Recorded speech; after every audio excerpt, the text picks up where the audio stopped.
Hi అండి. మీకు ఈ వీడియో నచ్చినట్లయితే వీడియోని లైక్ చేసి ఛానల్‌ని సబ్స్క్రైబ్ చేయండి. సుధాకర్ వైజయంతి చెంప పగలగొడతాడు. నాన్న, అమ్మ ఏం చేసిందని మీరు అమ్మని ఎలా కొడుతున్నారు అని యువరాజ్ నిలదీస్తూ ఉంటారు. వదిన ఇంట్లోనే ఉన్నా కూడా నొప్పితో విలవిల్లాడిపోతున్నా కూడా హాస్పిటల్‌కి వెళ్ళిపోయిందని వీళ్ళిద్దరూ మాకు అబద్ధం చెప్పారు అని ధాత్రి అంటోంది. ఈ ఇంట్లో ఏం జరిగినా కూడా మమ్మల్ని తప్పు పట్టటం అలవాటే కదా అని నిషి అంటోంది. దాంతో వెంటనే కౌశికి నిషి చెంప పగలగొడుతుంది.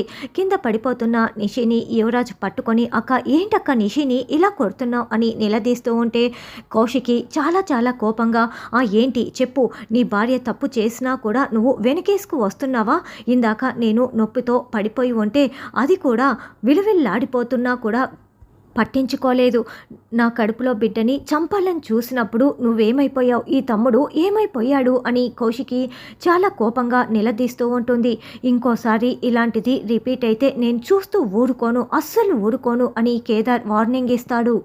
అయినా మీరు ఈ ఇంట్లో ఉండకపోతే ఇలాంటి గొడవలు అసలు జరగవు. నేను ఈ ఇంటి కోడలుగా చెప్తున్నాను. అసలు ఈ ఇంట్లో ఉండే హక్కు లేదు మీకు. నడవండి మర్యాదగా బయటికి అని నిషి కేదార్ దగ్గరికి వచ్చి కేదార్ కాలర్ పట్టుకొని గెంటేయటానికి రెడీగా కాలర్ పట్టుకోబోతూ ఉంటుంది.